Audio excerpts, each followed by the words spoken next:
কে ওখানে? রাতের নিস্তব্ধতা ভেঙে ভেসে আসছে বাগানের থেকে মাটি কোপানোর শব্দ। এ কেমন মালিক যে দিনের আলোকে ছায়ার মতো এড়িয়ে চলে, আর রাত নামলেই শুরু হয় তার কাজ। তার কোদালের প্রতিটি আঘাতে মাটি যেন কাঁপছে, এবং কি আশ্চর্য, গাছগুলো যেন কিরকম অদ্ভুত নিয়মে বেড়ে উঠছে। পাতার রঙে যেন অদ্ভুত কালচে ছোপ। গাছগুলোকে দেখে মনে হচ্ছে যেন জীবন্ত কিছু নড়ছে। আর যতই তাকাও ততই মনে হয় গাছগুলো নয়, বরং সে মালি তাকিয়ে আছে, নিঃশব্দে, স্থির হয়ে। আমাদের চ্যানেলের প্রতিটি গল্প সবার আগে পেতে সাবস্ক্রাইব করুন আমাদের চ্যানেল এবং পাশে থাকা বেল আইকনটি ক্লিক করে অল অপশনটি প্রেস করুন। নমস্কার শ্রোতা বন্ধুরা, আজকে গল্পের শেষে আপনাদের জন্য থাকছে এই গল্প থেকে একটি প্রশ্ন, যার সঠিক উত্তরদাতাদের নাম আমরা পরবর্তী গল্পে ঘোষণা করব, এবং আগের গল্পের সঠিক উত্তরদাতাদের নামও আমরা এই গল্পের শেষে ঘোষণা করব। আজ আপনাদের জন্য রয়েছে দোলা ভট্টাচার্যের কলমে গ্রাম বাংলার একটি গায়ে শিহরণ জাগানো ভয়ের গল্প, রাতের মালি। শুরু হচ্ছে আজকের গল্প।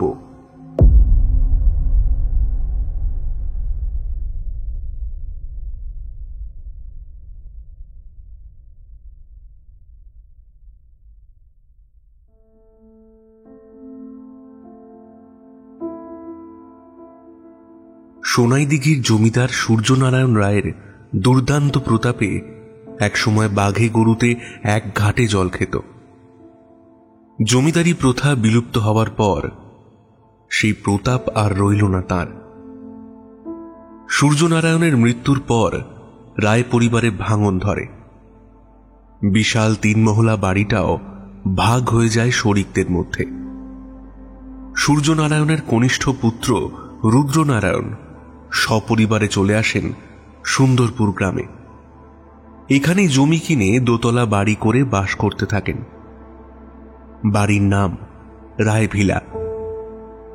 রুদ্রনারায়ণের নাতি জগদীশ রায়ের আমলে হস্তান্তরিত হয় রায়ভিলা। বাড়িটা কেনেন অধ্যাপক সুখময় সেন।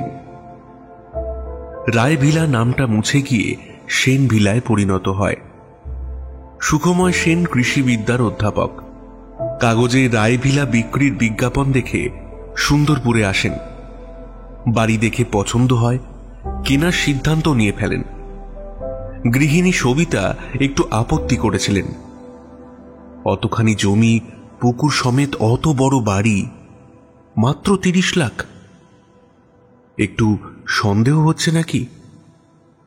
সুখময় বলেছিলেন, দামটা একটু বেশি নিচ্ছে ঠিকই, কিন্তু তাতে সন্দেহের কি আছে? আরো বেশি দাম হলে তো কিনতেই পারতাম না। কিনতে না, তাতে কি হলো? আমরা তো আর জলে পড়েছিলাম না। এরম বলো না সবিতা, এইরকম একটা প্রপার্টি এত কম দামে ঈশ্বর নিশ্চয়ই চেয়েছেন, তাই এটা সম্ভব হয়েছে। আমার স্বপ্নগুলো পূরণ হবে এবার। সুখময়ের দীর্ঘদিনের ইচ্ছা একটা ফার্ম হাউস গড়ে তুলবেন। এতদিন পর সেই ইচ্ছা পূরণ হতে চলেছে। গৃহপ্রবেশের পর সুখময় সপরিবারে চলে এলেন সেনভিলায়। বেশ বড় বাড়ি, পুরনো হলেও ভাঙাচোরা নয়। ওপর নিচ মিলিয়ে গোটা 8 ঘর। বাইরের দিকে একটা আউট হাউসও রয়েছে। সবিতার কেবলই মনে হচ্ছে কাজটা ঠিক হলো না। তিনি অনুযোগ করেন স্বামীকে। এত বড় বাড়িটা কেনার কি দরকারটা ছিল? আমরা তো মোটে 4 জন মানুষ। আরে বাবা, জনসংখ্যা বাড়বে তো, আমাদের ছেলে মেয়েরা বিয়ে করবে, তারপর নাতি নাতনি হবে, তখন দেখো হট্ট মেলা বসে যাবে এই বাড়িতে। হ্যাঁ, হট্ট মেলা। উষন্ত সেই জার্মানিতে গিয়েই বসে রয়েছে, ও আর এখানে এসেছে।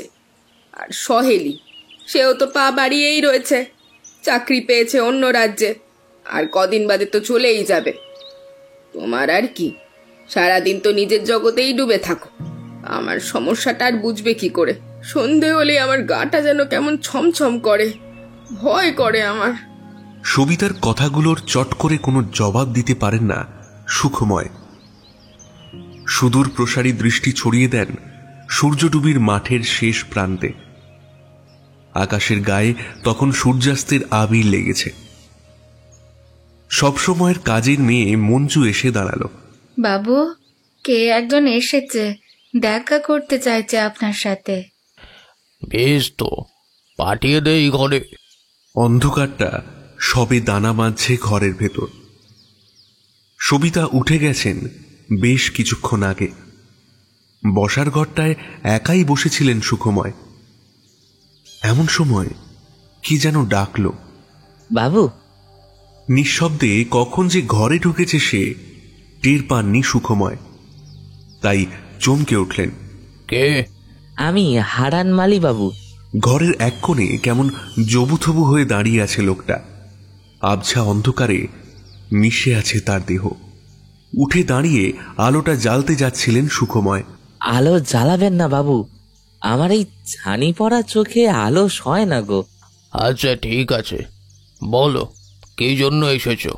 আপনার এই এত বড় বাগান, আমাকে মালির কাজটা দেবেন? 12 মাস ফুলে ফলে ভরিয়ে রাখবো আপনার বাগান। একটু ভাবলেন সুখময়, এমন লোক একটা সত্যিই দরকার। বললেন, বেশ তো, কাজটা পাবে। তার আগে বলো, আগে কোথায় কাজবাজ করতে? আমি তো রায়বিলারই মালি ছিলাম গো। 22 বছর আগে ওনারা ছেড়ে গেছেন এই বাড়ি। এতদিন আমি এদিক সেদিক ভেসে বেরিয়েছি শুধু। তারপর আপনাদের দেখে ভাবলাম যাই, গিয়ে দেখি কাজটা যদি পাওয়া যায়। বেশ, কাল থেকেই তাহলে লেগে যাও কাজে। কিন্তু থাকবে কোথায়?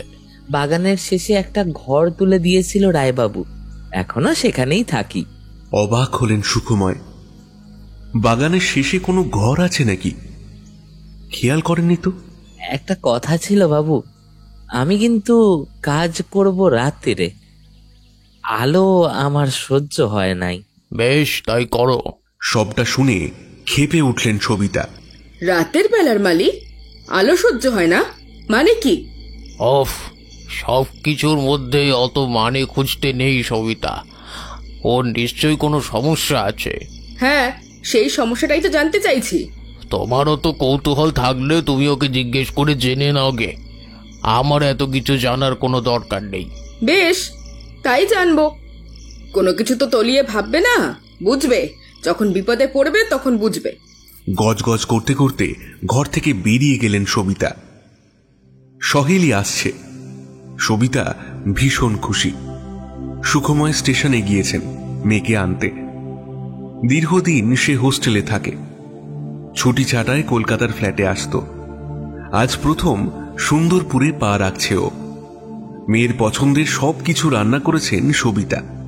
কতদিন পর ফিরছে মেয়েটা। আজ ওকে নিজের হাতে খাওয়াবেন। নতুন বাড়ি দেখে বিস্ময়ে অভিভূত মেয়েটা। বাবা, কি করেছো তুমি? এটা আমাদের বাড়ি? আমি তো ভাবতেই পারছি না। তোর পছন্দ হয়েছে তো রে? হ্যাঁ বাবা, ভীষণ ভীষণ।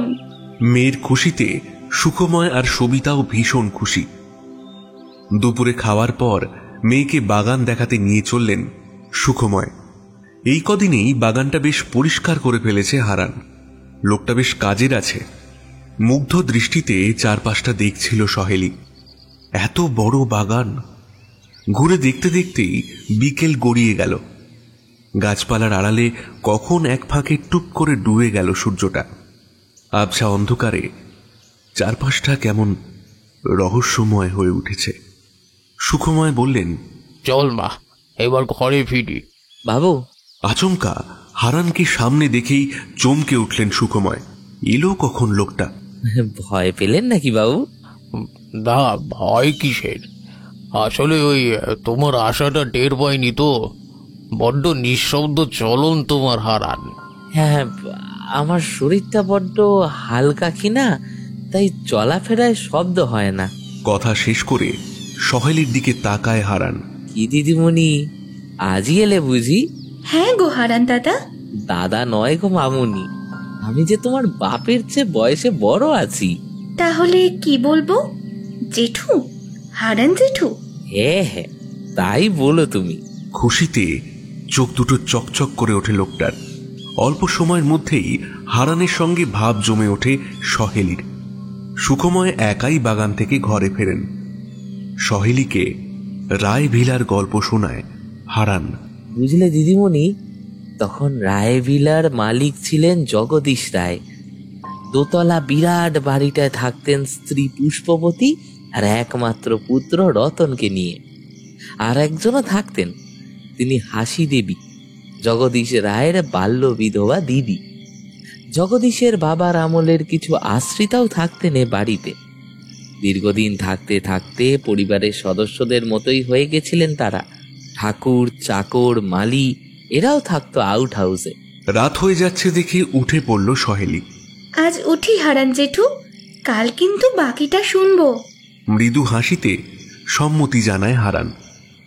বাড়ির উঠোন পর্যন্ত পৌঁছে দিয়ে যান সহেলিকে। সহেলিকে দেখে রাগে ফেটে পড়েন সবিতা। এত রাত অব্দি ওই নিশাচরের সাথে গল্প করার কি আছে শুনে? আজ পর্যন্ত চোখে দেখলাম না তাকে। ও মানুষ না ভূত কে জানে। জলজ্যান্ত মানুষ। মা, কি যে বলো তুমি! মাকে বোঝাতে চেষ্টা করে সহেলি। পরদিন আবার বসে গল্পের আসর। বাগানের ভেতর একটা গাছের গুঁড়িতে বসে সহেলি। ওর সামনে মাটিতে আসন পিঁড়ি হয়ে বসে হারান। সদ্য অস্ত যাওয়া সূর্যের রাঙা আলোয় আকাশ উদ্ভাসিত। ঘরে ফেরা পাখিদের ডানার শব্দ জানান দিচ্ছে সন্ধ্যা হলো। ঘরে ফেরার সময় এখন। আগের দিনের বাকি থাকা গল্পটা মন দিয়ে শুনছে সহেলি। না, শুধুই শোনা নয়, চোখের সামনে যেন দেখতে পাচ্ছে ঘটনাগুলো। হারানের বলায় জাদু আছে যেন। মস্ত বড় ব্যবসায়ী জগদীশ রায়, ইম্পোর্ট এক্সপোর্টের ব্যবসা। কিন্তু কি ইম্পোর্ট করেন আর কি বা এক্সপোর্ট করেন তা কেউ জানে না। একমাত্র ছেলে রতন, জগদীশের ছায়া সঙ্গী। জগদীশের কাছ থেকে ব্যবসার ফন্দি ফিকির সব শিখে নিয়েছে সে। রতনের সঙ্গে বিয়ে হয়েছিল মালার। রতনের তখন 25 বছর বয়স আর মালার 18। কোন অশুভ ক্ষণে ওদের শুভ দৃষ্টি হয়েছিল কে জানে। কারণ বিয়ের পরিণাম সুখের হয়নি। জমিদার বাড়ির বাগানে কাজ করত হারান মালি। গাছেদের সাথে বড়ই সখ্য তার। হারানের হাতের ছোঁয়ায় আছে অকৃত্রিম ভালোবাসা। সেই ভালোবাসার স্পর্শে গাছে গাছে ফুটে ওঠে ফুল। ফলভারে নত হয়ে পড়ে গাছের ডাল। হারান মালির ঘরে ধীরে ধীরে পাপড়ি মেলছিল আরও একটা ফুল। হারানের বউ সুশীলার যত্নে বড় হয়ে উঠছিল সে। হারানের একমাত্র কন্যা মালিকা ওরফে মালা। ফুলের মতোই ফুটফুটে সুন্দর। পড়াশোনা করে, মায়ের হাতে হাতে কাজ করে। জমিদার গিন্নি পুষ্পবতী খুব ভালোবাসেন মালাকে। মাঝে মধ্যেই তাঁর ডাকে জমিদার বাড়িতে গিয়েও হাজির হয় সে। এই আসা যাওয়ার পথেই একদিন দেখা হয়ে গেল রতনের সঙ্গে। মুখ নিচু করে ছুটে পালালো মালা। সেই লজ্জারাঙা মুখটা দেখে মাথা ঘুরে গেল রতনের। বেশ সরেশ মাল তো। কে মেয়েটা? পেছন থেকে উত্তর এলো, হারান মালির মেয়ে। ও পিসিমা, তুমি? হ্যাঁ রে হতভাগা, আমি। ওর দিকে অমন ড্যাব ড্যাব করে কি দেখছিলি? কি আবার দেখবো, মালির মেয়ে হঠাৎ বাড়ির ভেতর কেন তাই ভাবছিলাম। তোর মা ডেকেছিল তাই এসেছে, এ নিয়ে তোর ভাবার দরকার নেই। বাবারে বাবা, শাসন বটে বুড়িটার। পিসিমার সামনে থেকে পালিয়ে বাঁচল রতন। জগদীশ রায়ের বড় বোন হাসি দেবী। 10 বছর বয়সে বিয়ে হয়েছিল 50 এক প্রবীণের সঙ্গে। কোনো দুরারোগ্য ব্যাধিতে মারা যান মানুষটি। 11 বছর বয়সে শাঁখা সিঁদুর খুইয়ে বাপের বাড়ি চলে আসেন হাসি দেবী। তারপর আর ফিরে যাননি ওই বাড়িতে। এই ননদটিকে বেশ সমঝে চলেন পুষ্পবতী। বড্ড মুখরা, তবে মানুষ ভালো। বেশিরভাগ সময় ঠাকুর ঘরে কাটালেও সংসারের সব দিকেই দৃষ্টি আছে তাঁর। ইদানিং বেশ চিন্তায় পড়েছেন হাসি দেবী। ভাইপোর নজরটা তো খুব একটা ভালো না। তার ওপর আছে কাঁঠালের গায়ের মাছির মতো ওর ওই মোসাহেবগুলো, সব কটা বখাটে। হারানের মেয়েটার সুরক্ষার ব্যবস্থা করতে হবে। তাই হাসি দেবীর নির্দেশে এ বাড়িতে যখন তখন আসা বন্ধ হল মালার। শুধুই কি রতনের নজর পড়েছে? রতনের ওই দেবকান্তি মালার মনেও কি এতটুকু আলোড়ন তোলেনি? তুলেছে তো। তাই বাড়িতে না এলেও বাড়ির বাইরে, স্কুলে যাওয়া আসার পথে, পুকুর ঘাটের সিঁড়িতে একটু কথা, একটু স্পর্শ, ফুল ফুটলে ভ্রমর তো আসবেই। তাকে আটকাবে কি করে? সবার চোখের আড়ালে অবাধ মেলামেশা চলতেই থাকে। কিছুদিনের মধ্যেই অন্তঃসত্ত্বা হয়ে পড়ে মালা। বিপদে পড়ে হারান মালি। কি করবে এই মেয়ে নিয়ে? হাসি দেবীর পা দুটো জড়িয়ে ধরে কান্নায় ভেঙে পড়ে সুশীলা। আমার মেয়েটাকে বাঁচান, আমার মেয়েটাকে বাঁচান। হারান মালির মেয়ের সাথে জগদীশ রায়ের ছেলের বিয়ে, এ কখনো হয়? হলো তো। হাসি দেবীর হস্তক্ষেপে সেটাই হলো। হাসি দেবীর জেদের কাছে হার মানলেন জগদীশ। কোনো ধুমধাম হলো না, লোকজন এলো না, আলোও জ্বলল না। তাও বিয়েটা হয়ে গেল। ফুলশয্যার রাতে রতনের প্রথম কথা, বাচ্চাটা নষ্ট করতে হবে। কেন? আমি বলছি তাই। শুধু আমি নয়, বাবাও বলেছে বিয়ের 6 মাসের মধ্যেই বাচ্চা হলে লোকে সন্দেহ করবে। বউ কি বিয়ের আগেই গর্ভবতী ছিল? ছি ছি ছি ছি, সে বড় লজ্জার কথা। লজ্জা কেন হবে?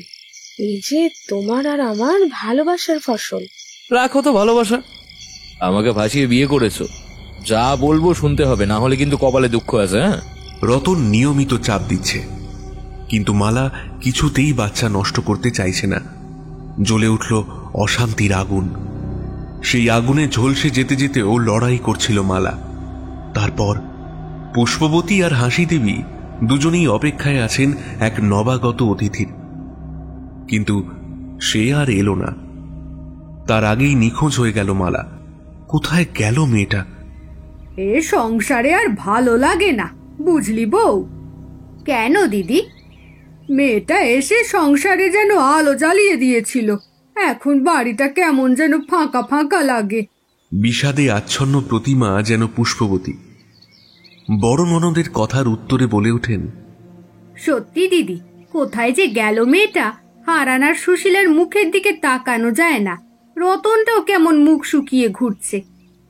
সেদিন আমি কিছু একটা দেখেছি, বুঝলি বউ? সেদিন একটু বেশি রাতের দিকে ছাদে উঠেছিলাম, তখনই কিছু দেখেছি, কিন্তু মনে আসছে না। কবে? কি দেখেছো দিদি? কি যে দেখেছি? হ্যাঁ, কারা যেন খুব ভারী কিছু বয়ে নিয়ে যাচ্ছিল। মনে হলো যেন রতনও সঙ্গে ছিল। কি বলতো, অত রাতে কি নিয়ে যাচ্ছিল ওরা? আসলে দীর্ঘদিন ধরেই নিদ্রাহীনতায় ভুগছিলেন হাসি দেবী। প্রায় রাতেই পায়চারি করতেন ছাদে। কথাটা অচিরেই জগদীশ রায়ের কানে উঠল। হাসি দেবীকে ডেকে বললেন, দিদি, তোমার নাকি রাতে ঘুম হচ্ছে না? উল্টো পাল্টা কি সব যেন দেখছো? উল্টো পাল্টা নয় রে জগদীশ, আমি সত্যি দেখেছি কারা যেন কিছু একটা বয়ে নিয়ে যাচ্ছিল। রতনও ছিল ওদের সাথে। চিন্তার ভাঁজ পড়ল জগদীশের কপালে। হাসি দেবীকে বললেন, আরে অনেকদিন তীর্থে যাওনি দিদি, যাও না, কোথাও থেকে ঘুরে এসো, মনটা ভালো লাগবে। বলছিস ভাই? তাহলে ঘুরেই আসি বল। তীর্থ করতে বেরিয়ে পড়লেন হাসি দেবী। কিন্তু পুষ্পবতীর কি হলো? হাসি দেবী তীর্থে যাওয়ার পরদিনই বদ্ধ উন্মাদ রূপে দেখা গেল তাকে। কখনো হাসছেন, কখনো কাঁদছেন। শুধু একটাই কথা বলছিলেন বারবার, কাউকে কিছু বলবো না, কাউকে না। আমি তো দেখেছি, হ্যাঁ হ্যাঁ হ্যাঁ দেখেছি তো, পাপ পাপ দেখেছি আমি, কাউকে বলবো না। এরপর হঠাৎই একদিন বাড়ি ছেড়ে চলে যান রায়বাবুরা। তারপর? সাগ্রহে প্রশ্ন করে সহেলি। আকাশের গায়ে তখন হাজার তারার ঝিলমিল। তারই অস্পষ্ট আলোয় হারানকে যেন ভিন্ন লোকের বাসিন্দা মনে হচ্ছে। অনেক দূর থেকে যেন ভেসে আসে হারানের কণ্ঠস্বর। তার আর পর নেই গো দিদিমণি। হারানের উত্তরে সন্তুষ্ট হতে পারে না সহেলি, তাই আবার প্রশ্ন করে, কি দেখেছিলেন উনি সেদিন? আর হারান মালি, সুশীলা, ওদের কথা বললে না তো? আর কোথায় গেল ওরা? উত্তর না দিয়ে চুপ করে বসে থাকে হারান। হারানের বিষাদক্লিষ্ট মুখটা দেখতে দেখতে সহসা প্রশ্নটা গলা চিরে বেরিয়ে আসে সহেলির।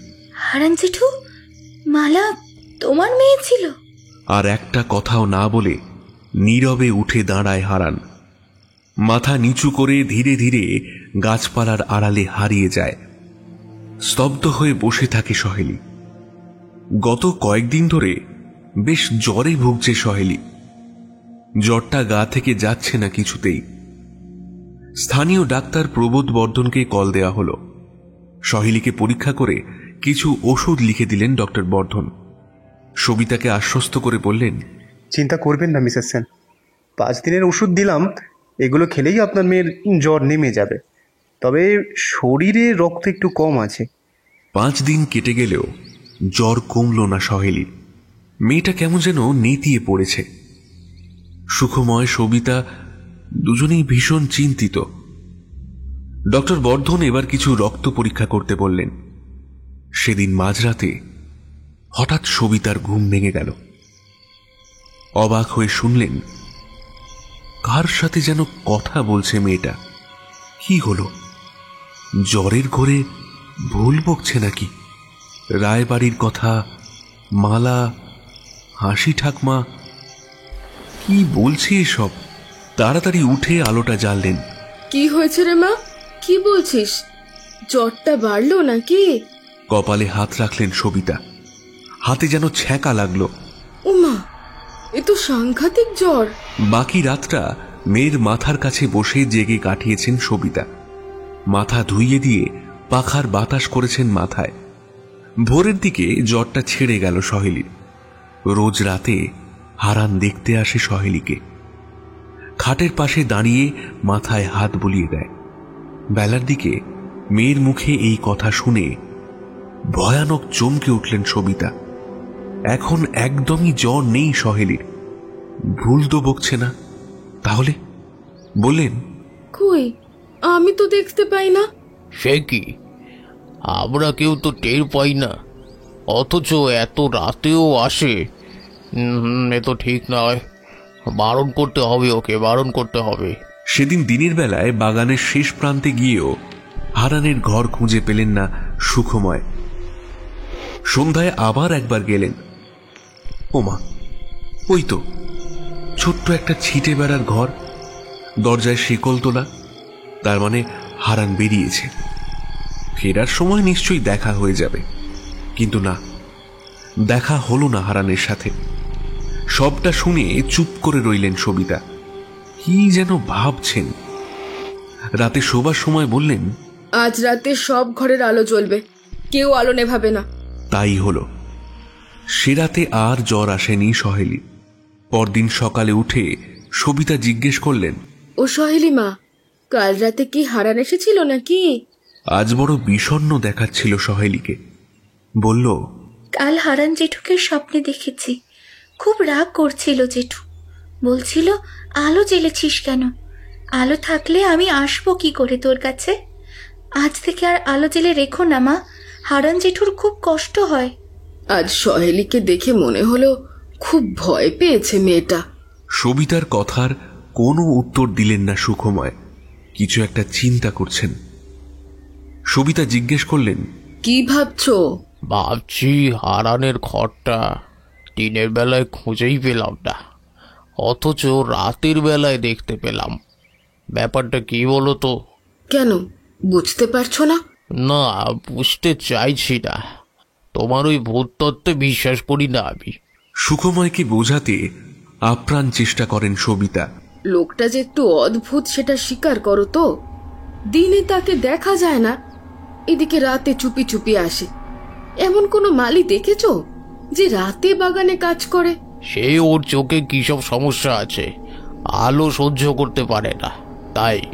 আরো আছে, সন্ধ্যায় যে ঘরটা দেখা যাচ্ছে, দিনের বেলায় সেই ঘরটা তুমি খুঁজেই পেলে না। নিশ্চয়ই ভুল দেখেছি আমি। তুমি যা ভাবছো তা হতে পারে না। এইসব নিয়ে ভাবলে নিজেই বিপদে পড়বে। মুখে এসব বললেও ব্যাপারটা নিয়ে যথেষ্টই চিন্তায় পড়েছেন সুখময়। এখন আর হারানের সাথে দেখাও হচ্ছে না, অথচ রোজ সকালে বাগানে গিয়ে টের পাচ্ছেন হারান এসেছিল রাতে। গাছেদের পাতায় পাতায়, ফুলেদের গায়ে সতেজতার চিহ্ন। রাতে গাছের পরিচর্যা কি করে হয়? আগে তো এসব ভেবেই দেখেননি। আজ রাতেও শোবার সময় সব আলোগুলো জেলে রেখে মেয়ের কাছে শুতে এলেন সবিতা। মাঝরাতে ঘুমটা গেল ভেঙে। মনে হলো সহেলি যেন কিছু বলছে। গায়ে হাত দিয়েই চমকে উঠলেন সবিতা। এ কি, জ্বরে গা পুড়ে যাচ্ছে যে? সারাদিন তো মেয়েটা সুস্থই ছিল, আবার জ্বর এলো কেন? ডক্টর বর্ধনের কথা মতো রক্ত পরীক্ষাগুলো করা হলো, রিপোর্ট তো খারাপ কিছুই আসেনি। আলো জ্বালাবার জন্য বিছানা থেকে নামতে গিয়ে মনে পড়ল, আরে আলো তো জ্বালানোই ছিল, তবে কি লোডশেডিং? সহসা কানে এলো জড়িয়ে আসা ঘর ঘরে গলায় প্রলাপ বকছে সহেলি। ও হারান জেঠু, গল্পের শেষটা তো বললে না? বুকটা কেঁপে উঠল সবিতার। তারপর কি ভেবে যেন অত বড় মেয়েটাকে বুকের মধ্যে জড়িয়ে ধরলেন সহসা। অন্ধকারকে উদ্দেশ্য করে বলে উঠলেন, এই আমার মেয়েকে আমি কোলে নিলাম, যে এসেছো চলে যাও, এখান থেকে যাও, চলে যাও। হঠাৎ করে এতটা সাহস কোথা থেকে পেলেন নিজেই বুঝতে পারলেন না সবিতা। শুধু অবাক হয়ে দেখলেন আলোগুলো আবার জ্বলে উঠল। পাশের ঘর থেকে ছুটে এলেন সুখময়। কি হয়েছে?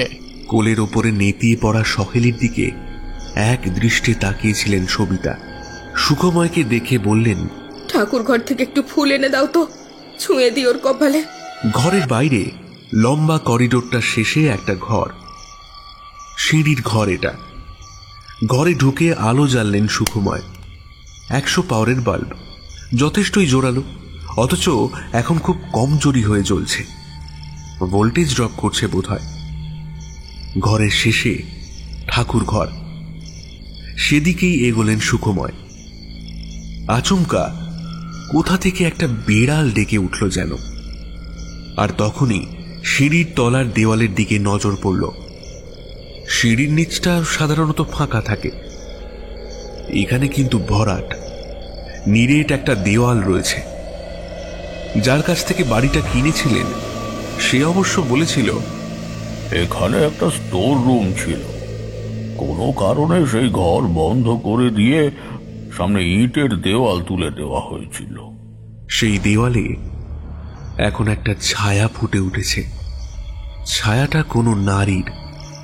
কেঁপে উঠলেন সুখময়। গলা চিরে বেরিয়ে এলো আর্তনাদ, সবিতা! সুখময়ের ডাক কানে যেতেই চমকে উঠলেন সবিতা। কি হলো, কি হলো গো? আর সাড়া দেন না সুখময়। তাড়াতাড়ি বিছানা থেকে নামতে গিয়ে মনে হলো, না না, অসুস্থ মেয়েটাকে একা রেখে যাওয়া ঠিক হবে না। বাইরে দালানে বিছানা পেতে মঞ্জু শুয়ে থাকে। ওকেই ডাক দিলেন সবিতা। মঞ্জু, ও মঞ্জু, মঞ্জু ওঠ না, ওটা একটু দেখ না, বাবুর কি হলো? কি কি ঘুম রে বাবা, এত কিছু ঘটে যাচ্ছে তবু ঘুম ভাঙে না তার। সত্যি মঞ্জুর ঘুমটা একটু বেশি। সারা দিনের পর বিছানায় শরীরটা ঢেলে দিতেই 7 রাজ্যের ঘুম যেন ছেঁকে ধরে। সবিতার চেঁচামেচিতে অবশেষে ঘুম ভাঙল মঞ্জু। চোখ ডলতে ডলতে উঠে এসে সবিতার সামনে দাঁড়ালো। ওকে দেখেই চেঁচিয়ে উঠলেন সবিতা। ওরে শিগগিরি গিয়ে দেখ, ঠাকুর ঘরে যেতে গিয়ে বাবু ওরকম চেঁচিয়ে উঠলো কেন? তারপর থেকে যে আর সাড়াই দিচ্ছে না। মঞ্জু গিয়ে দেখে সিঁড়ির দেওয়ালের দিকে তাকিয়ে স্থির হয়ে দাঁড়িয়ে রয়েছেন সুখময়। বাবু, কি হয়েছে? অমন চেঁচালেন কেন? মঞ্জুর ডাকে সার ফিরল সুখময়ের। বললেন, আহ, ও ও তুই দাঁড়া তো, একটু এখানে দাঁড়া। ঠাকুরের ফুল নিয়ে আমি এক্ষুনি আসছি, দাঁড়া। সবটা শুনে সবিতা বললেন, সন্ধেবেলা ঠাকুর ঘরে যাওয়ার সময় আমারও মনে হয় ওইখানে কেউ যেন আছে। আড়ালে থেকে আমাকে দেখছে সে। কেমন যেন গাটা ছমছম করে ওঠে।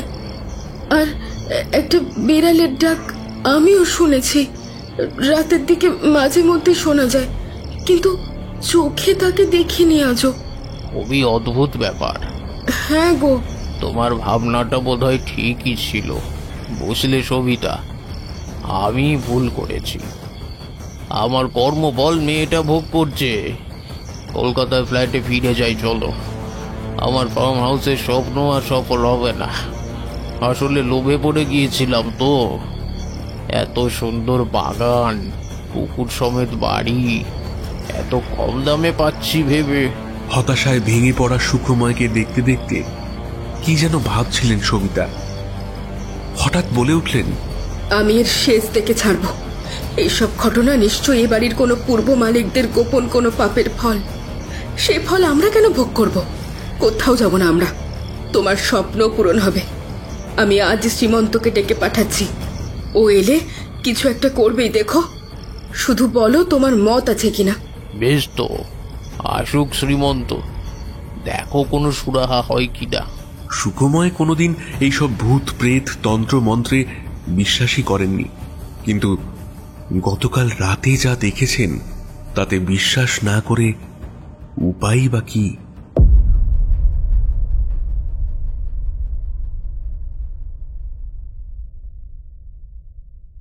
খুব ছোটবেলায় সবিতার মা পূর্ণিমা মারা গেলে বাবা সুমন্ত দ্বিতীয় বিবাহ করেন। সৎ মা নির্মলা নিজের সন্তানের মতোই মানুষ করেছেন সবিতাকে। সাধ্যমতো সুশিক্ষা দিতে চেষ্টা করেছেন। বিয়ে দিয়েছেন সুপাত্রে। সৎ মায়ের ছেলে শ্রীমন্ত আর সবিতা একসাথে বড় হয়েছেন। ভাই বোনের সম্পর্ক আজও অটুট রয়েছে। সেই শ্রীমন্তই এখন তান্ত্রিক শ্রীমন্ত অধিরাজ। দিদির বিপদ শুনে ছুটে এলেন সেনভিলায়। সাথে এলেন নির্মলা। সন্ধ্যার একটু আগে সেনভিলায় পৌঁছেছেন শ্রীমন্ত। ঢোকার সময় অনুভব করলেন অদৃশ্য কেউ যেন বাড়িতে প্রবেশ করতে বাধা দিচ্ছে ওকে। খানিক জোর করেই প্রবেশ করলেন শ্রীমন্ত।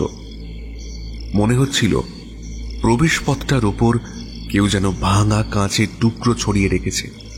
তার ওপর দিয়ে পা ফেলে আসতে প্রবল যন্ত্রণা বোধ করছিলেন শ্রীমন্ত, কিন্তু চোখে কিছুই দেখা যাচ্ছে না। নির্মলা এসব কিছুই টের পাননি। মেয়ের কাছে পৌঁছেই আগে তিনি অসুস্থ নাতনির দায়িত্ব নিজের কাঁধে তুলে নিলেন। এই কদিনেই একেবারে নেতিয়ে পড়েছে মেয়েটা। সবিতাও নিশ্চিন্ত এবার। মা যখন এসে পড়েছেন আর ভয় নেই। শ্রীমন্তর পরামর্শে সর্বপ্রথম নবীন বাগদিকে ডেকে পাঠালেন সুখময়। এই বাড়ি বিক্রির মাধ্যম ছিল সে। মালিককে কখনো দেখেননি সুখময়, কথাও হয়নি তার সাথে। সব কথা এই নবীনবাবুর সাথেই হয়েছিল। নবীনবাবুর কাছ থেকেই খোঁজ পাওয়া গেল রতন রায়ের। কলকাতার কাছেই থাকেন সস্ত্রীক রতন রায়। সুন্দরপুর থেকে বেশি দূরে নয় জায়গাটা। নবীনবাবুর কাছ থেকে ঠিকানা নিয়ে পরদিনই দুপুরে রতন রায়ের ফ্ল্যাটে গিয়ে হাজির হলেন শ্রীমন্ত আর সুখময়। দুজনকে ভেতরে নিয়ে গিয়ে বসালেন শিউলি, রতনের স্ত্রী। সুখময় বললেন, খুব বিপদে পড়েই আপনার কাছে এসেছি সাহায্য চাইতে। আপনাদের সমস্যার কথা নবীনবাবুর কাছে শুনেছি আমি। বলুন, কি করতে পারি? কথা বলতে বলতেই চারপাশটা জরিপ করছিলেন শ্রীমন্ত। বেশ বড় ফ্ল্যাট রতন রায়ের। অত বড় ফ্ল্যাটে শুধু দুজন মানুষ, রতন আর তার স্ত্রী, নিঃসন্তান দম্পতি। অদ্ভুত লাগলো রতন রায়কে দেখে। সদ্য যৌবন অতিক্রান্ত মানুষটা পক্ষাঘাতগ্রস্ত। রতনবাবুর এই অবস্থা হলো কিভাবে? বিয়ের পরেই একটা দুর্ঘটনায় রতনের মেরুদণ্ড এবং মস্তিষ্ক ভীষণভাবে ক্ষতিগ্রস্ত হয়। তার ফলেই এই অবস্থা। বলতে পারেন পাপের ফল ভোগ করছে লোকটা। কিসের পাপ? শ্রীমন্তের প্রশ্নের উত্তরে এক দীর্ঘ কাহিনী বলেন শিউলি, যে কাহিনী হারান মালি সহেলিকে বলেছিল। এ সেই কাহিনী আগেই শুনেছেন সুখময়? জিজ্ঞেস করলেন, এ কাহিনী আপনি কার কাছে শুনেছেন? রতনের অ্যাক্সিডেন্টের পর বাবার একটু মাথার গোলমাল দেখা দিয়েছিল। উল্টোপাল্টা বকতেন। ওনার টুকরো টুকরো প্রলাপের মধ্যেই লুকিয়েছিল এই কাহিনী। মালা আর হাসি দেবীর কি হয়েছিল বলে আপনি মনে করেন? হ্যাঁ, আমার মনে হয় দুজনকেই খুন করা হয়েছিল। আর হারান মালিক?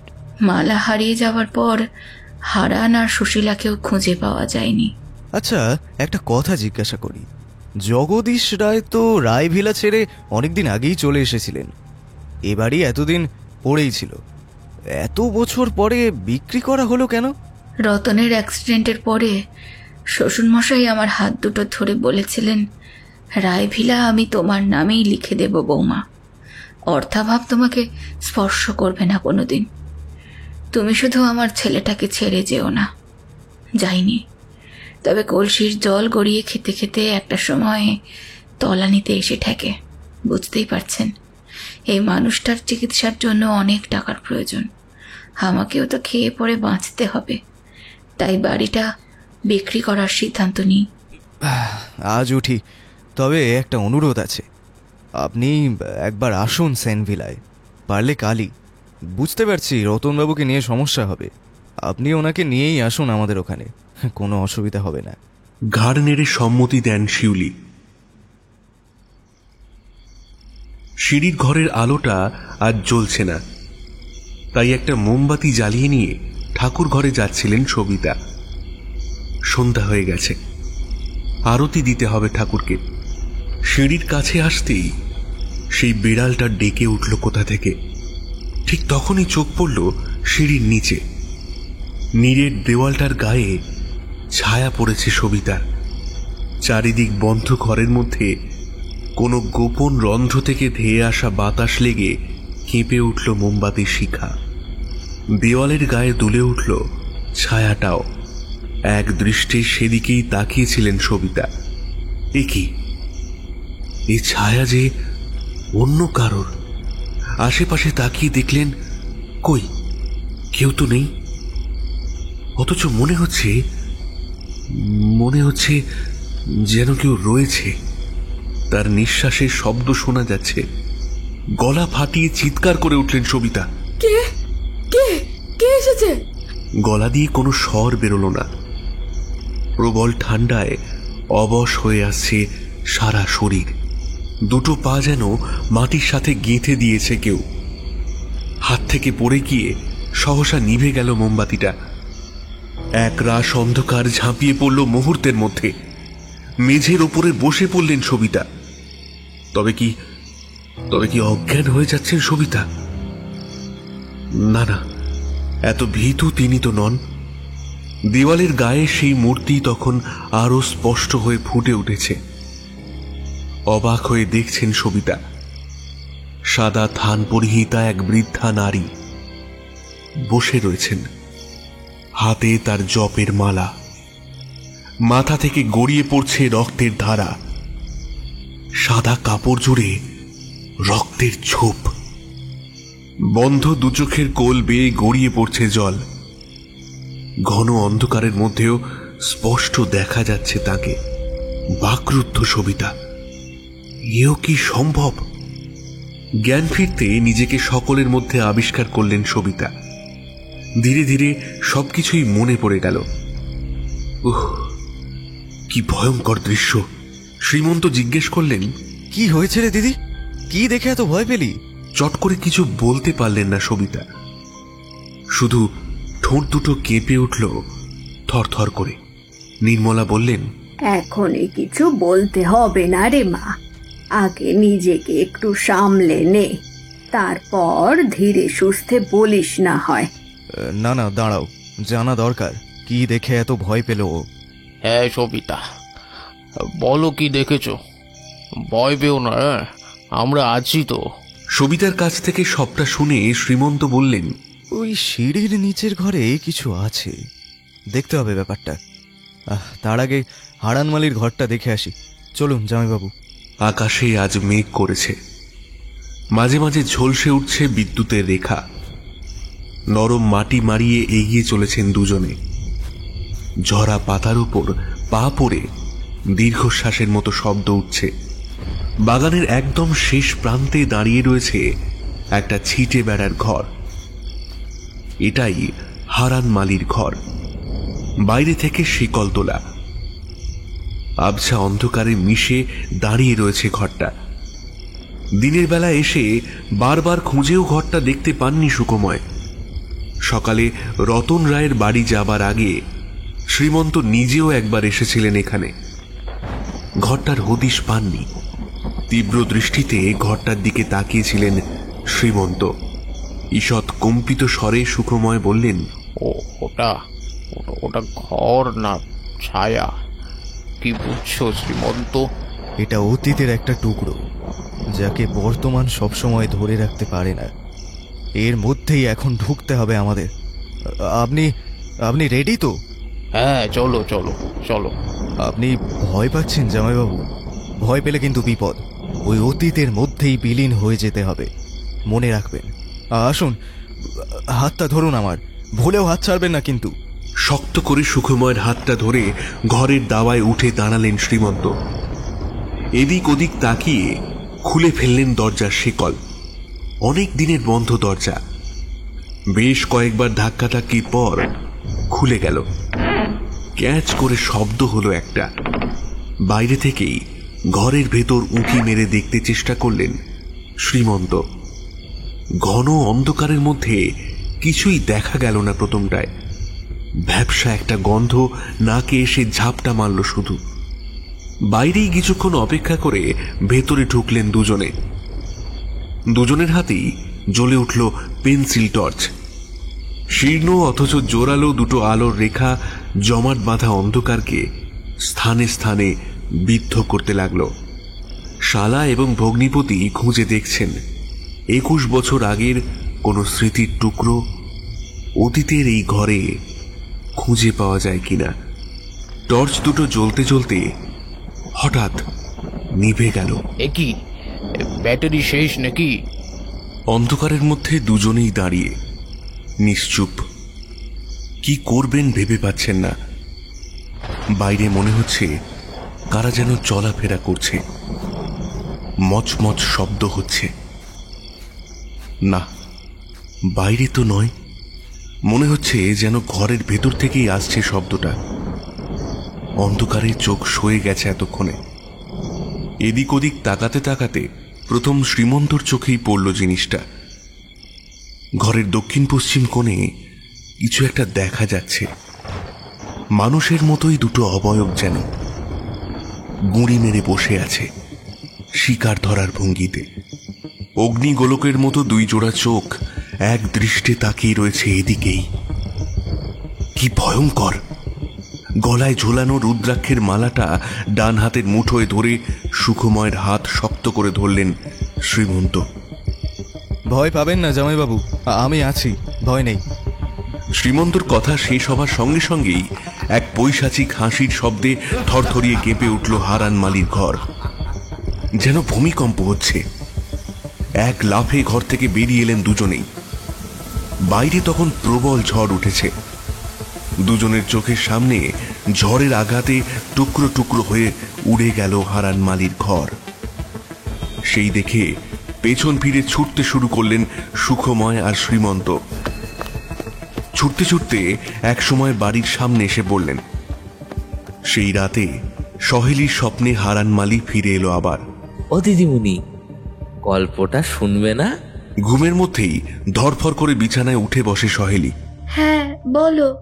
বুঝলে দিদিমণি, মালা হারিয়ে যাবার পর অনেক খুঁজেছি ওকে, পাইনি।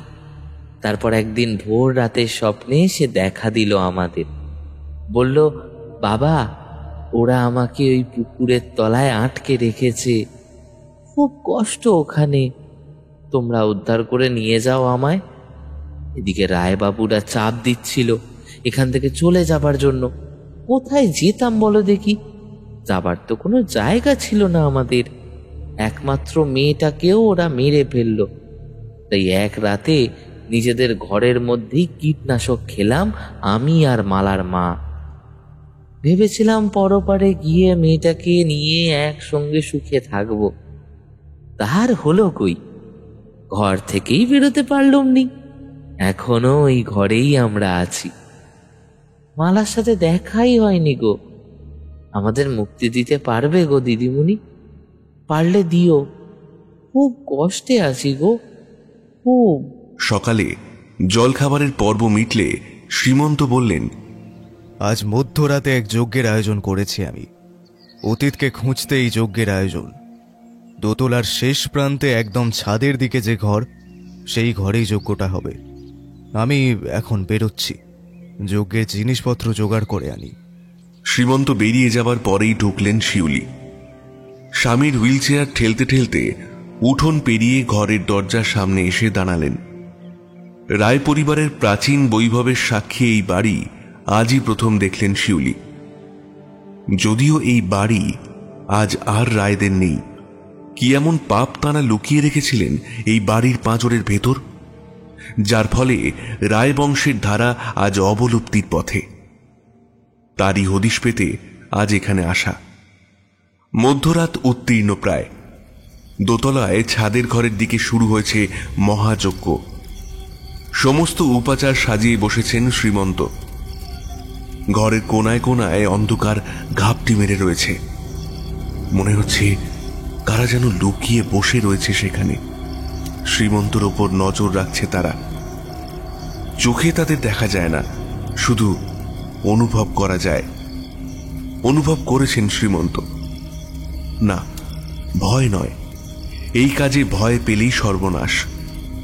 তাই সেদিকে মন না দিয়ে নিজের কাজেই ডুবে গেলেন। যেভাবেই হোক যজ্ঞ সম্পূর্ণ করতেই হবে। যজ্ঞাগ্নির আভায় উদ্ভাসিত শ্রীমন্তর মুখমণ্ডল। ধীরে ধীরে কাছে এগিয়ে আসছে ওরা। হাতের পাশে রাখা নরমুণ্ডের পাত্র থেকে টাটকা মুরগির রক্ত নিয়ে ঘরের চারপাশে ছিটিয়ে দিলেন শ্রীমন্ত। একটা হুড়োহুড়ির আওয়াজ উঠল। শ্রীমন্ত কাজে মন দিলেন। অনেক দিনের তৃষ্ণা ওদের মিটিয়ে নিক। আগুনে আহুতি দিলেন শ্রীমন্ত। তীব্র কটু গন্ধে ভরে গেল ঘর। আবার ঘিরে ধরছে ওরা। নানা রকম আওয়াজ ভেসে আসছে চারপাশ থেকে। ভ্রুক্ষেপ না করে আগুনে আবার আহুতি দিলেন শ্রীমন্ত। একটা সময় যজ্ঞকুণ্ডের আগুনে এক বিধবা নারীর বলিরেখাঙ্কিত মুখ ভেসে উঠল।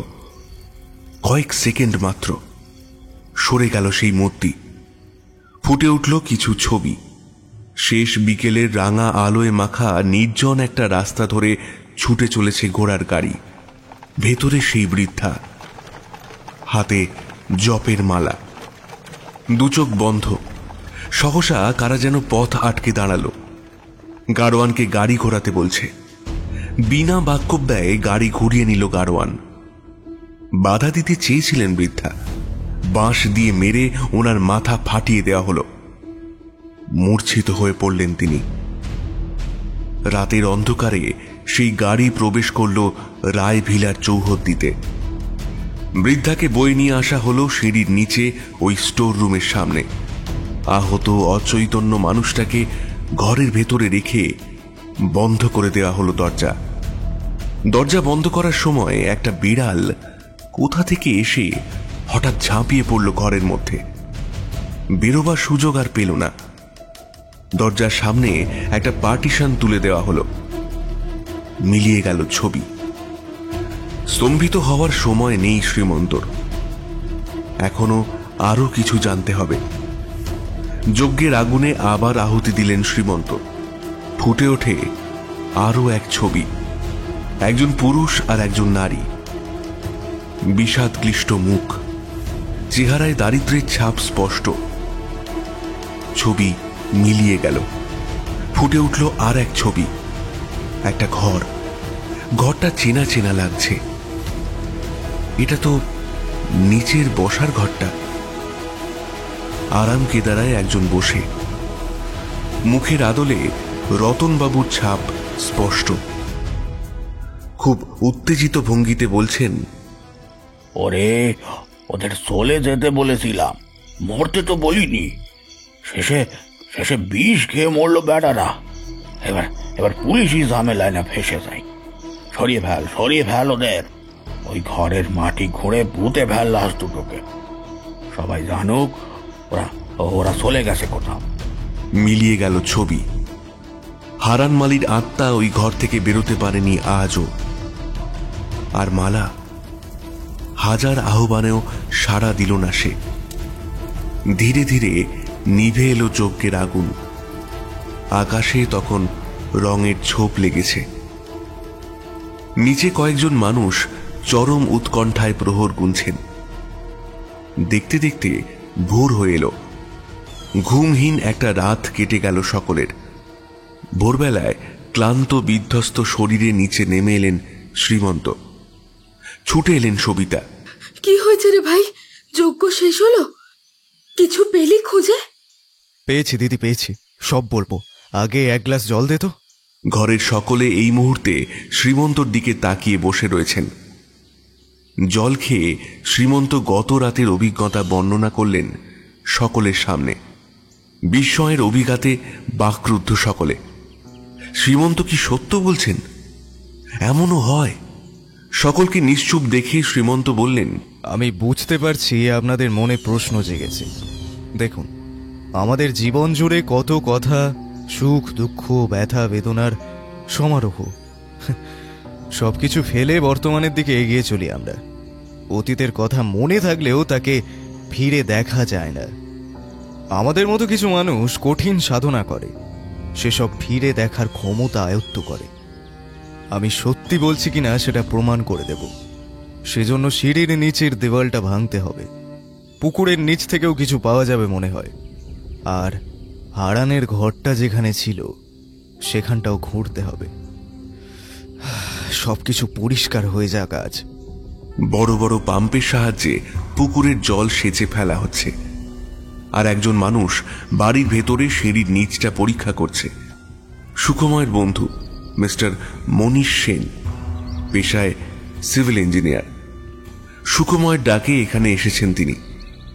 মনীষ সিঁড়ির নিচটা পরীক্ষা করে বললেন, এটা শুধু একটা পার্টিশন, কিছু একটা আড়ালে রাখার জন্যই দেওয়া হয়েছে। এটা ভাঙা যেতেই পারে, শুরু হলো কাজ। একটু পরে হইচই শুনে বাইরে এলেন সুখময় আর শ্রীমন্ত। বিশাল একটা সিন্দুক পাওয়া গেছে। মাছ পুকুরে কাদার মধ্যে ডুবে ছিল। আগেকার পুরনো লোহার সিন্দুক, অসম্ভব ভারী। জলের মধ্যে দীর্ঘদিন থাকায় জং ধরে গেছে। অনেক কসরত করে তুলতে হলো সেটা। আশেপাশের অনেক লোক জড়ো হয়েছে। উপস্থিত রয়েছেন কলকাতা পুলিশের গোয়েন্দা বিভাগের কর্মকর্তা মিস্টার বিজন তালুকদার, সুখময়ের বন্ধু। বন্ধুর ডাকে বন্ধু হয়েই এসেছিলেন। বিজনবাবুর সামনেই তালা ভেঙে সিন্দুক খোলা হলো। পাওয়া গেল মালার কঙ্কাল। সাথে পাওয়া গেল মালার ব্যবহার করা যাবতীয় জিনিস আর মালার দুটো ছবি। প্লাস্টিকের মধ্যে থাকায় জিনিসগুলো জীর্ণ হলেও অক্ষত আছে আজও। মেয়েটার সমস্ত চিহ্ন মুছে দিতে চেয়েছিলেন জগদীশ এবং রতন রায়। তাই ওর সর্বস্ব ওর সাথে সিন্ধুকে ভরে দেওয়া হয়েছিল। মালার ছবিটা দেখে তুলে নিলেন সুখময়। এ কি? এ যে অবিকল সহেলি। এ ছবি তো সবিতাকে দেখতে দেওয়া যাবে না। মাথাটা ঘুরে উঠল সুখময়ের। তবে কি মালাই সহেলি হয়ে এসেছে? আপনি ঠিকই ধরেছেন জামাইবাবু, সহেলি মালা। এই জন্যই মালাকে আমি পাইনি। বলো কি শ্রীমন্ত? হ্যাঁ জামাইবাবু, এটাই তো স্বাভাবিক। তবে ও জাতিস্বর নয়। পূর্ব জন্মের কথা কিছুই মনে নেই ওর। সিন্ধুক উদ্ধারকারী দলটা এবার চলল বাগানে, হারানের ঘর খুঁজতে। বাগানের শেষ প্রান্তে একটা উঁচু ঢিবি মতো রয়েছে। শ্রীমন্ত বললেন, মনে হচ্ছে এইখানেই ঘরটা ছিল। ওই যে খুঁটিগুলো, ওই খুঁটিগুলো দেখা যাচ্ছে। আমরা এগুলো খেয়াল করিনি, দূর থেকেই দেখে চলে গেছি। জায়গাটা প্রায় 10 ফুট মতো খুঁড়তে বেরিয়ে এলো কঙ্কাল দুটো, হারান মালি আর সুশীলার দেহ। ঘরের ভেতরে তখন সিঁড়ির তলার দেওয়াল ভাঙা হয়েছে। সামনেই একটা বন্ধ দরজা, অনেক দিন খোলা হয়নি। শাবলের চার দিয়ে খুলতে হলো দরজা। দীর্ঘদিন বন্ধ থাকা ঘরের ভেতর প্রথমেই কেউ ঢুকতে চাইলেন না। বেশ কিছুক্ষণ পর মনীশবাবু নিজেই 2 জন মিস্ত্রিকে নিয়ে ঘরের ভিতর ঢুকলেন। মুখে বিষবায়ু নিরোধক মাস্ক আর হাতে 4 ব্যাটারির টর্চ। মাঝারি মাপের ঘর, পুরনো জিনিসপত্রে ঠাসা। তারই মাঝে একপাশে কাত হয়ে শুয়ে আছে এক নারীর কঙ্কাল। কোলের কাছে ছোট আকারের কোনো চতুষ্পদের দেহাবশেষ। বাড়ির বিভিন্ন জায়গায় মৃত মানুষের অস্থি। কি সাংঘাতিক মানুষেরা! এতদিন পুলিশের চাকরি করেও এত ভয়ঙ্কর পরিস্থিতির সম্মুখীন আমি কোনোদিনও হইনি। সারা দিনটা কিভাবে কেটে গেল বোঝাই গেল না। এমন রুদ্ধশ্বাস দিন বোধহয় আগে কখনোই আসেনি এই মানুষগুলোর জীবনে। এই বাড়িটার সাথে এতগুলো মৃত্যু জড়িয়ে রয়েছে, সেন বাড়ির কেউ কি ভাবতে পেরেছিলেন? বিকেল গড়িয়ে সন্ধ্যা হতে চলল। সিঁড়ির তলার ঘর থেকে হাসি দেবীর দেহাবশেষ বার করে আনা হয়েছে। বাকি মৃতদেহগুলো এখনো উঠোনেই রয়েছে। স্থানীয় থানায় খবর পাঠানো হয়েছে। সেখান থেকে পুলিশ এসে নিয়ে যাবে দেহগুলো ফরেনসিক টেস্টের জন্য। এই মুহূর্তে বসার ঘরে অপেক্ষা করছেন সবাই, ভারাক্রান্ত মন সকলেরই। বিজনবাবু বললেন, আচ্ছা, এখানে কিছু প্যারানর্মাল অ্যাক্টিভিটিস চলছিল, তাই আপনারা উদ্যোগ নেন এই রহস্য সমাধান করতে।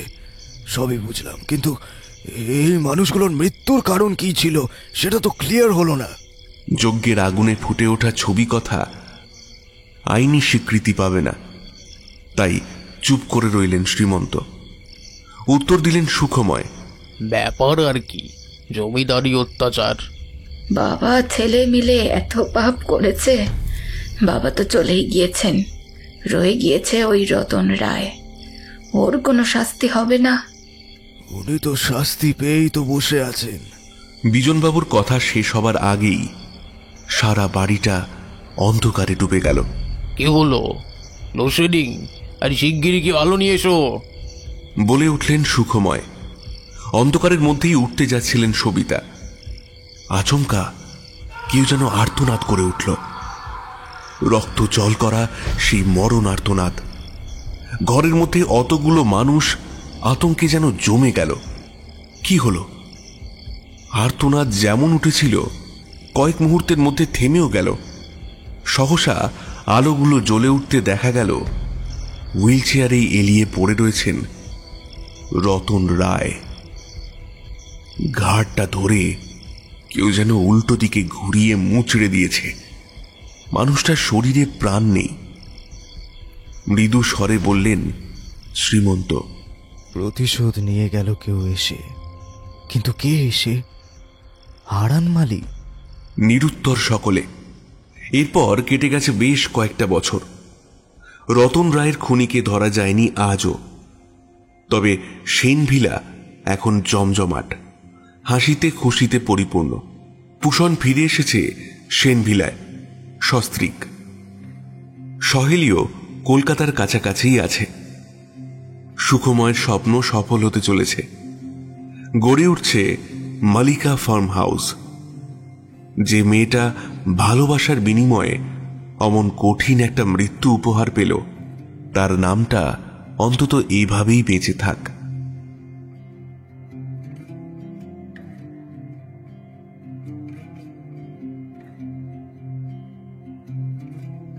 আজকে আপনাদের জন্য যে প্রশ্নটি রয়েছে সেটি হল, সুখময়ের স্বপ্নের ফার্ম হাউসের নাম কি ছিল? সঠিক উত্তরদাতাদের নাম শোনানো হবে পরবর্তী গল্পে, এবং সঠিক উত্তরের নিচে আপনার নাম এবং আপনি কোথা থেকে বলছেন সেটা অবশ্যই লিখবেন। অভিশপ্ত জন্মদিন এই গল্পের থেকে যে প্রশ্নটি ছিল তার সঠিক উত্তরদাতাদের নাম হল হাওড়া ডোমজুর থেকে বলেছেন পায়েল প্রামাণিক, বারুইপুর থেকে বলেছেন শঙ্কর মণ্ডল এবং তার মেয়ে পূজা মণ্ডল, হাওড়া পাঁচলা থেকে বলেছেন অমিত রায় ও পারমিতা রায়, পশ্চিম মেদিনীপুর থেকে বিজয় সিং, কলকাতা লেদার কমপ্লেক্স থেকে বলেছেন হেমন্ত মণ্ডল এবং তার ছেলে সার্থক মণ্ডল ও তার স্ত্রী সুষমা মণ্ডল, কোচবিহার থেকে সোমা সিং, কলকাতা থেকে রুকসানা খাতুন, মালবাজার থেকে রাধারানী, হাওড়া খালপাড় থেকে সাথী মাইতি, সুরাট থেকে শেখ হাসান, রাশিয়া থেকে বলেছেন রাকেশ বারুই, সঞ্জয় সরকার ও রাজুদা, এবং হাওড়া আন্দুল থেকে বলেছেন লিজা মণ্ডল। এছাড়াও যাদের নাম বলা বাকি রয়ে গেল তাদের নাম পরবর্তী গল্পে আবার ঘোষণা করা হবে। আজ তাহলে এই পর্যন্তই। ফিরে আসছি ঠিক আগামী সপ্তাহে আরও একটি ভয়ের গল্প নিয়ে। ততক্ষণের জন্য সবাই ভালো থাকুন এবং গল্প শুনুন।